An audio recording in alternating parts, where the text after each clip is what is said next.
బేసికల్ గా. సో అది అక్కడి నుంచి వచ్చింది, వేల సంవత్సరాల క్రితం వచ్చిన దాన్ని ఇప్పుడు మనం ఏంటంటే ఆ మిత్స్ ని హిస్టరీ చదివితే, హిస్టరీ తెలుసుకుంటే, ఖగోళ శాస్త్రాన్ని తెలుసుకుంటే చాలా వరకు మనకి ఇవన్నీ విషయాలు ఎందుకు అనేది అర్థమవుతాయండి బేసికల్ గా. యాహ్! సో మాట్లాడుతున్నప్పుడు ఆఫ్ అలా కోర్స్ చూస్తే యాహ్! ఇంకొక ఇంట్రెస్టింగ్ క్వశ్చన్ రైజ్ చేయాలనుకుంటున్నాను. ఎందుకంటే మేబీ ఇది ఒక మిత్తో లేకపోతే ప్రచారము, దీనికి సంబంధించి కూడా మాట్లాడుకునే ప్రయత్నం చేద్దాం. మరి ముఖ్యంగా గ్రహణ సందర్భంలో, గ్రహణ సమయంలో వాటర్ తీసుకోవద్దు, అసలు ఏమి తాగొద్దు, తినొద్దు, ఇదొక మాట వినిపిస్తూ ఉంటుంది. అంటే దాని మీద ఏమైనా సైన్స్ ఇంపాక్ట్ ఉంటుందా? ఆఫ్ కోర్స్ మీరు ఇప్పటికే చెప్పుకోవచ్చు ఏమో ఉండకపోవచ్చు అని చెప్పి. ఈవెన్ లిక్విడ్స్ మీద కూడా ఉంటుందా? ఎందుకు వచ్చింది మిత్? దీని మీద ఏమైనా ప్రాక్టికల్గా ఏమైనా జరిగిందా? ఎస్, ఆల్రెడీ ఆఫ్ కోర్స్ మనం చూస్తూనే ఉన్నాం, జన విజ్ఞాన వేదికలు లాంటివి చేస్తూనే ఉన్నప్పటికీ కూడా ఏమైనా దీనికి సంబంధించి ఎస్ ఇది మీరు చూడొచ్చు ది ఫైనెస్ట్ ఎక్స్పెరిమెంట్ అన్నా బహుశా తప్పులేదేమో. ఏమంటారు శ్రీకాంత్ గారు దీని మీద? సో అదే అండి నేను చెప్పానంటే ఇవన్నీ అపోహలు ఎందుకు వచ్చాయంటే వాళ్ళు పాత కాలంలో చెప్పాను ఆది మానవుల దగ్గర నుంచి అగ్రికల్చర్ వ్యవసాయాన్ని కనుక్కున్నాక ఎప్పుడు నాటాలి. ఇప్పుడు మనం ఏంటంటే మీరు వ్యవసాయంలో కూడా ఎప్పుడు నాటితే వీలవదు. మీరు ఏంటంటే ఆ వర్షాకాలం వచ్చే ముందు దున్నాలి, నాటాలి. సో వర్షం వస్తుంది, పండుతుంది. సో మీకు కాలం అనేది చాలా ఇంపార్టెంట్. ఇప్పుడంటే మన క్యాలెండర్స్, డేట్స్, టైమ్స్ అవన్నీ ఉన్నాయి. అవును, అవును. పాత కాలంలో వాళ్ళు ఎలా చేసేవారు? ద ఓన్లీ వే, వాళ్ళకి ఒకటే వే ఏంటంటే చుట్టుపక్కల దాన్ని చాలా గమనించి ఓకే సూర్యుడు ఇలా వస్తున్నాడు, చంద్రుడు ఇలా వెళ్తున్నాడు, ఈ చంద్రుడు ఈ నక్షత్రాల్లో ఉన్నప్పుడు మనకి ఇది ఏంటంటే న్యాచురల్ గా వాళ్ళు ఇది ఒక రోజులో వచ్చింది కాదు, తరతరాలుగా. మీరు ఉదాహరణకి 20,000 సంవత్సరాల కింద యూరోప్ లో ఉన్న గుహలలో వాళ్ళు బతికే విధానం కూడా చూసుకుంటే, యూరోప్ లో 20,000 సంవత్సరాల కింద ఒక గుహలలో వాళ్ళు కాన్స్టలేషన్స్ నక్షత్రాలను దానిలో పెయింట్ ద్వారా చిత్రీకరించి ఏ సీజన్ లో ఏ కాలంలో ఎలా వెళ్తున్నాయి అని చెప్పేసి కూడా ఉన్నారండి. మన దగ్గర కూడా కాదు, ఈ కల్చర్ మన ఆది మన నుంచి వచ్చింది. సో ఇప్పుడు ఇదంతా అంత స్పెషల్ గా సెలెస్టియల్ ఆబ్జెక్ట్స్ ని, ఆకాశంలో ఉన్న ఆబ్జెక్ట్స్ ని ట్రీట్ చేస్తారు. ఎందుకంటే అవి మనల్ని గైడ్ చేస్తున్నాయి కాబట్టి, మనకి పూజలు చేయడము, రిచువల్స్ చేయడము. సో ఇలా ఉన్నప్పుడు మనం ఒక క్యాలెండర్ తయారు చేసుకున్నప్పుడు మన మూన్ లో అంటే మన సంవత్సరంలో లూనార్ క్యాలెండర్ అంటారు. సంవత్సరంలో మనకి ఏంటంటే ఉత్తరాయణం, దక్షిణాయనం అని చెప్పేసి, అంటే ఉత్తరాయణంలో సూర్యుడు మొత్తము నార్త్ సైడ్ ఉత్తరం వైపు వచ్చేస్తుంటాడు, సమ్మర్ లో చాలా ఉత్తరం వైపు వచ్చేస్తుంటాడు, దాని తర్వాత దక్షిణం వైపు వెళ్తుంటాడు. సో నేచురల్ గా వాళ్ళు గమనించారు. అంటే ఇలా ఒక సింగిల్ సైకిల్ వచ్చేసరికి మనకి సుమారు 365 రోజులు పడుతున్నాయి అనమాట. సో వాళ్ళు ఏం చేశారు అంటే అలా 340 రోజులు అంటే దాన్ని డివైడ్ చేస్తే పౌర్ణమి టు పౌర్ణమి ఒక 12 సైకిల్స్ అవుతాయండి. పౌర్ణమి టు పౌర్ణమి 12 సైకిల్స్ అవుతాయి. అంటే ఈ లూనార్ సైకిల్ ని మనకు డేస్ కి చేసుకోవడానికి అది సంవత్సరం ఇది తీసుకపోయి ఆ 360 రోజుల్లో పెట్టారు. అది మన క్యాలెండర్ అయింది అనమాట. సో అలా క్యాలెండర్ అయింది. సో అందుకే ఇప్పుడు ఏంటంటే 12 సైకిల్స్ అనమాట. మూంత్ అంటే ఏంటంటే మీనింగ్ యాక్చువల్ గా మంత్ అంటే మూంత్. అది వచ్చిన చాలా మందికి తెలియదు. మనకు అప్పుడు ఈ సాంస్క్రిట్ గానీ ఇండో యూరోపియన్ లాంగ్వేజెస్ అంటారు. ఇప్పుడు అంటే ఈ మూంత్ అనే పదం ఎక్కడి నుంచి వచ్చిందండి? మూన్ ఎక్కడి నుంచి వచ్చింది? వండర్ఫుల్ క్వశ్చన్ అండి. యాక్చువల్ గా మీరు ఈ క్వశ్చన్ ఎందుకు చేశారంటే నేను ఎందుకు దీనికి ఇంపార్టెంట్ చెప్తున్నాను. యాక్చువల్ గా భూమికి ఒక భూమి మనకు 1,400,000,000 కోట్ల సంవత్సరాల కింద ఇంకొక చాలా పెద్ద ఒక గ్రహం వచ్చి ఢీ కొట్టి మన భూమి పైన ఉన్న క్రస్ట్ దాని పైన బోర మొత్తం విచ్ఛిన్నం అయిపోయి, విస్ఫోటనం అయిపోయి దాని స్పేస్ లోకి వెళ్ళి ఒక రింగ్ లాగా ఫామ్ అయింది భూమి చుట్టూ. ఈవెన్చువల్ గా అది గ్రావిటీ వల్ల చిన్న చిన్న తునకలు అనేది చిన్న గ్రావిటీ అనేది పోయి పెద్దగా ఫామ్ అయ్యి అది మూన్ లాగా ఏర్పడింది. ఓకే రైట్, ఇది మూన్ లాగా ఏర్పడిన తర్వాత అప్పుడు మూన్ చాలా క్లోజ్ గా ఉండే మనకి. మూన్ చాలా క్లోజ్ గా ఉండే. ఎంత ఇప్పుడు సుమారు చాలా ఫార్దెస్ట్ పాయింట్ దూరంగా ఒక 4 లక్షల కిలోమీటర్ల దూరంలో ఉంటుంది మూన్. అప్పుడు 20,000 కిలోమీటర్ల దూరమే ఉండే అనమాట. అంటే 20 టైమ్స్ క్లోజర్, 20 సార్లు క్లోజర్ ఉంటే ఎంత పెద్దగా కనపడాలండి అది. అప్పుడు ఇప్పుడు అలలు 10-15 మీటర్ల దూరం వస్తుంటాయి, ఆడిపో 10-15 మీటర్ల ఎత్తులో.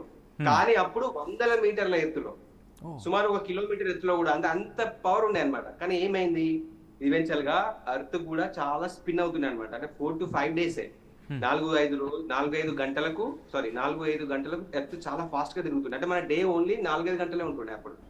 సో ఇప్పటి అలా తిరగడం వల్ల ఇప్పుడు ఎర్త్ ఇలా ఉంది,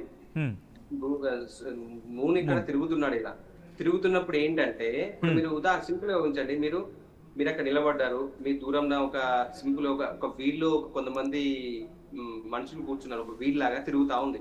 ప్రతిసారి తిరిగినప్పుడు ఒక మనిషిని మీరు లాగడానికి ట్రై చేస్తున్నారు, హ్మ్.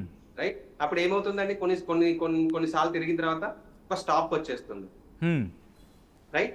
స్లో డౌన్ అవుతుంది. అంటే మీరు అది తిరగాలనుకుంటున్నారు కానీ మీరు లాగుతున్నారు, అంటే ఎంటైర్ మనకు ఆ రొటేషన్ అనేది ఏమవుతుంది, స్లో అవుతుంది. స్లో అవుతుంది. సో అలాగే అలా స్లో అవుతుంది. సో అలా స్లో అయ్యి మనకు మూన్ రొటేషన్ స్పీడ్ కూడా చేంజ్ అయిపోయింది.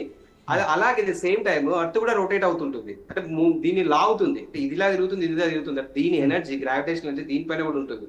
ఇలా తిరిగినప్పుడు ఇప్పుడు ఈ అలా అనేది ఈ పార్ట్ అనేది దాన్ని లాగడానికి ప్రయత్నిస్తుంటుంది, అంటే దాన్ని ఇంకా స్పీడ్ అవుతుంది. ఆ స్పీడ్ అయినప్పుడు ఏమైతుంది, ఆర్బిట్ లో కక్షలు ఇంకొంచెం దూరం వెళ్తుంది, అంటే అర్త్ యొక్క ఎనర్జీ మూన్ పైన పడి మూన్ దూరం వెళ్ళిపోతుంది, అంటే మీరు ఇంకా తిప్పుతూ దాన్ని దూరం పంపిస్తున్నారు అనమాట.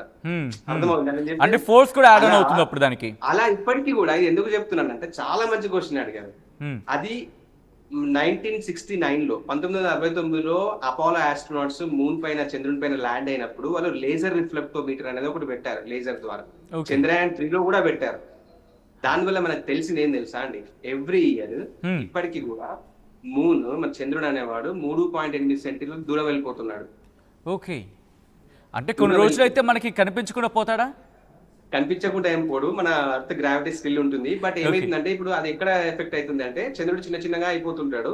సో ఇలా భూమి ఇలా చంద్రుడు, ఇప్పుడు మనకు సూర్యగ్రహణాన్ని తీసుకుంటే సూర్యుడు ఇక్కడ ఉంటాడు కదా, భూమి ఇక్కడ ఉంటుంది. సో ఇక్కడ మధ్యలో సూర్యుడు వచ్చినప్పుడు, సూర్యుడిని మనం బ్లాక్ చేసినప్పుడు మనకు కంప్లీట్ సంపూర్ణ సూర్యగ్రహణం ఏర్పడుతుంది, కంప్లీట్ గా బ్లాక్ చేసినప్పుడు.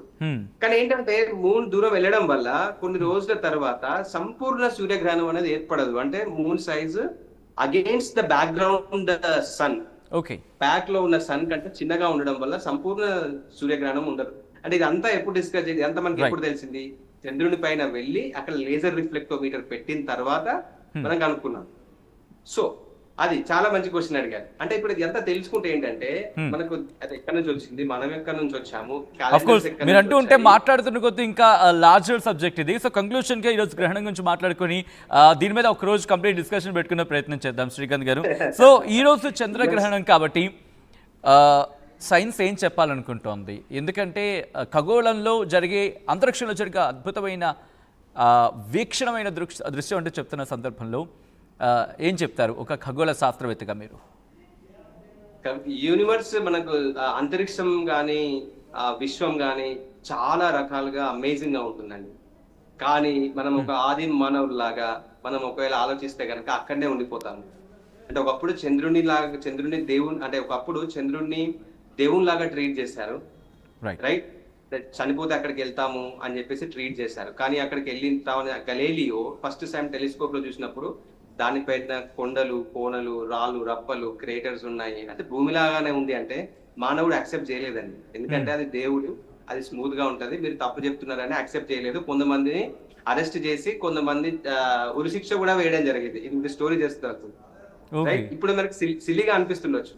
అంటే మనకి ఏంటంటే, మన మానవుడు ఒక భయంతో బతికినప్పుడు, ఒక దాంతో బతికినప్పుడు ఆబ్వియస్ గా దాన్ని నమ్మి అదే గుహలో ఉండిపోతాడండి.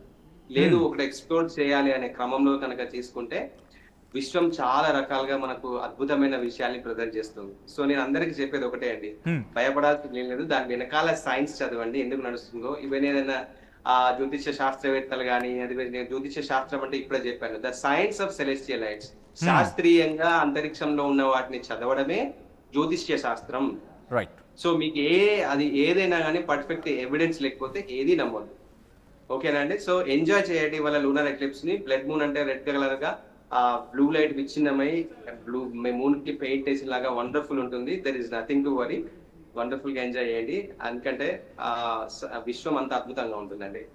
Thank you. అదే ఒకటి చెప్పాల్సింది. రైట్, ఐ రిక్వెస్ట్ ఒకసారి మీరు లైన్లో ప్రయత్నించండి, మళ్ళీ మీ దగ్గరికి వచ్చే ప్రయత్నం చేస్తాను. ఒకసారి I request please be online. Breaking news చూస్తున్నారు. ఇవాళ రాత్రికి చంద్రగ్రహణం ఏర్పడబోతోంది. భాద్రపద పౌర్ణమి రాహుగ్రస్త సంపూర్ణ చంద్రగ్రహణం అంటూ జ్యోతిష శాస్త్రం చెప్తోంది.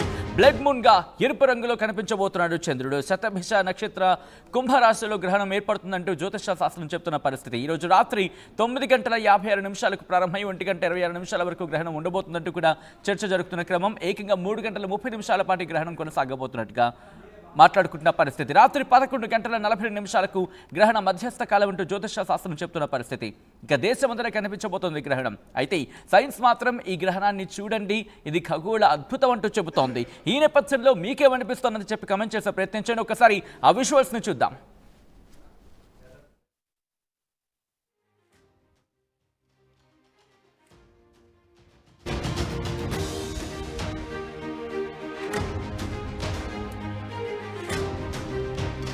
బ్రేకింగ్ న్యూస్ చూస్తున్నారు. ఇవాళ రాత్రికి చంద్రగ్రహణం, భాద్రపద పౌర్ణమి, రాహుగ్రస్త సంపూర్ణ చంద్రగ్రహణం అంటూ జ్యోతిష్య శాస్త్రం చెప్తూ ఉంటే బ్లడ్ మూన్ అంటోంది ఖగోళ శాస్త్రం. బ్లడ్ మూన్ గా ఎరుపు రంగులో కనిపించబోతున్నాడు చంద్రుడు. ఈరోజు శతభిష నక్షత్రం కుంభరాశిలో గ్రహణం ఏర్పడుతుందంటూ ఇటు జ్యోతిష్య శాస్త్రం చెప్తూ ఉంది. ఆ నేపథ్యం రాత్రి 9:56 ప్రారంభమై 1:26 వరకు గ్రహణం ఉంటుంది అంటూ కూడా ప్రస్తుతం చర్చ జరుగుతోంది. 3:30 పాటు ఈ గ్రహణం కొనసాగబోతోంది. రాత్రి 11:42 గ్రహణ మధ్యస్థ కాలం, దేశమంతటా కనిపించబోతోంది ఈ గ్రహణం. ఈ నేపథ్యంలో ఈ గ్రహణం ఇంపాక్ట్ ఉంటుందా?